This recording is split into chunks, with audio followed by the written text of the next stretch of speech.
comme nous l'avons fait les années précédentes, travailler pendant 2 journées à développer les relations Sud-Sud. Et je voudrais remercier les représentants des 23 pays qui nous font le plaisir d'être là à Casablanca aujourd'hui. Bienvenue à toutes. Aujourd'hui d'accord sur l'analyse, eh bien ce changement entraîne probablement un déplacement de l'ordre de 85 millions d'emplois de la Chine vers les pays avoisinants et ailleurs. Évidemment, un des réceptacles potentiels de ce potentiel-là et de ce partenariat avec la Chine est fortement et probablement l'Afrique.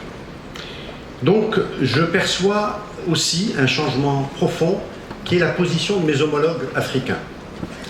Là aussi, jusqu'à un passé très récent, nous étions d'extraordinaires exportateurs. Eh bien, nous sommes devenus de petits, moyens et grands intégrateurs, fabricants aussi dans nos pays et créant de la valeur ajoutée. Je perçois une volonté plus forte d'exporter moins de matières premières, mais d'exporter des produits finis. Et c'est quelque chose qui modifie complètement aussi la relation à l'international du continent africain. Vous avez parlé de l'agriculture, vous avez parlé longuement d'électrification, de l'entrepreneuriat, et dans l'entrepreneuriat, j'imagine, de l'industrie. Je ne pourrais pas être là et rater l'occasion de vous dire quelques mots sur ce secteur qui désormais me tient à cœur. Alors un petit focus sur l'industrie, un des secteurs créateurs d'emplois, un des secteurs les plus importants à créer d'emplois. L'un des problèmes mondiaux qui se posent aujourd'hui à nos pays et en particulier à notre continent, c'est la création d'emplois pour notre jeunesse qui est en attente d'intégrer le monde du travail. Donc un secteur aussi créateur de valeur ajoutée lorsque l'on passe de l'export vers l'industrialisation. Et aussi un secteur permettant une amélioration de nos balances commerciales. Un micro-focus sur le cas du Maroc. Au Maroc, nous avons eu plusieurs plans au niveau du secteur industriel qui se sont succédés et qui ont donné des résultats assez intéressants. En effet, quand on les regarde 10 ans, 15 ans après, on perçoit des possibilités. Mais lorsque l'on les met en place, évidemment, on n'est jamais sûr de ce que ça va donner. Eh bien, en regardant dans le rétroviseur, les résultats sont assez intéressants, voire impressionnants, très sincèrement. Choix de 7 métiers mondiaux, avec un début de folie, appelons les choses par leur nom. Nous avons décrété que nous allions être dans le temps des opérateurs incontournables au niveau de l'industrie automobile et de l'aéronautique, lorsque nous n'avions absolument rien sur une page blanche. Eh bien, aujourd'hui, nous avons Bombardier, 3e avionneur qui fabrique des avions au Maroc, plus de 100 équipementiers dans le monde de l'aéronautique. Au niveau de l'automobile, vous savez bien, Renault, puis Peugeot, avec plus de 250 équipementiers, on ne les compte plus aujourd'hui. Donc, ces choix ont été judicieux par mes prédécesseurs.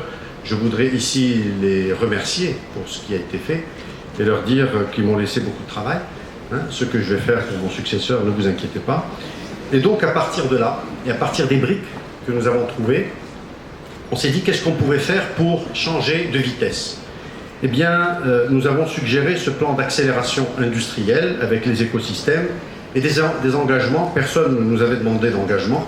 Et nous avons pris des engagements extrêmement forts. Une création de 500 000 emplois nouveaux avec une pérennité. Une contribution au PIB industriel par l'industrie à hauteur de 23%, partant de 14% en 2014. Et un équilibre de la balance commerciale.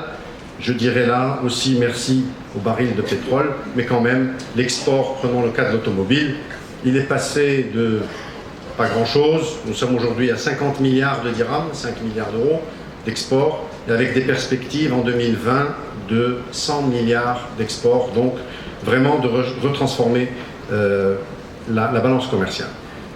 Un mot, je fais un focus sur le secteur automobile. Nous sommes partis de rien. Et il y a plusieurs années, il y a eu Somaca pour faire du CKD, du montage de véhicules. Et c'est quelque chose dont je voudrais vous parler parce que l'ensemble du continent est en train d'aller dans cet axe-là.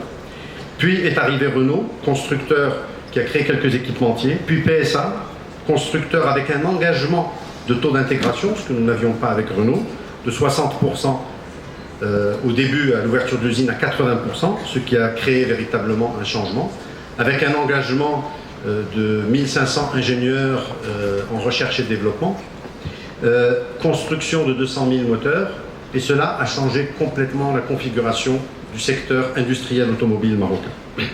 Nous étions dans les 46 pays sur les 187 reconnus par l'ONU qui fabriquions de l'automobile. Nous sommes passés dans la famille des 31 pays fabricants de moteurs.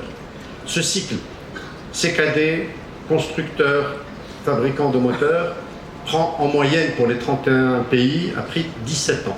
Pour le Maroc, on a essayé de couvrir un peu plus vite. On l'a fait en 14 ans.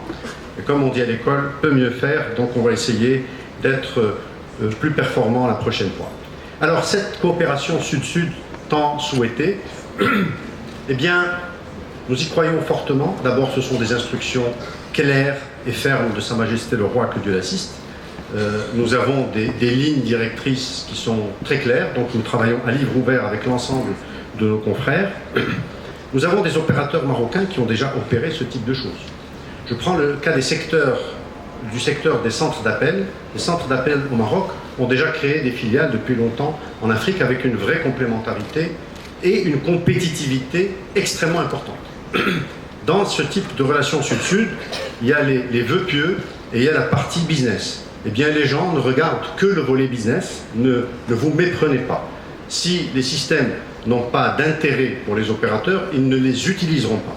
Le cas des centres d'appel, je prends celui-ci parce que j'ai cru le croiser dans une vie antérieure, eh bien, des opérateurs marocains ont créé des centres d'appel en Afrique subsaharienne, en Côte d'Ivoire et au Sénégal en particulier, avec une compétitivité accrue très importante.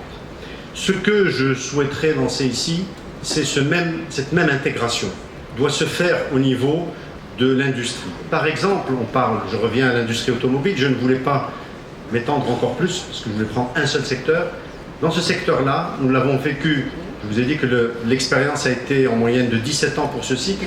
Nous pouvons accompagner un certain nombre de pays qui le souhaitent pour démarrer au niveau des CKD et arriver à des cycles encore plus importants. Ensemble, nous pouvons être plus performants. C'est mon intime conviction. Je suis à votre entière disposition et j'ai des instructions pour cela. Merci beaucoup. Merci, monsieur le ministre.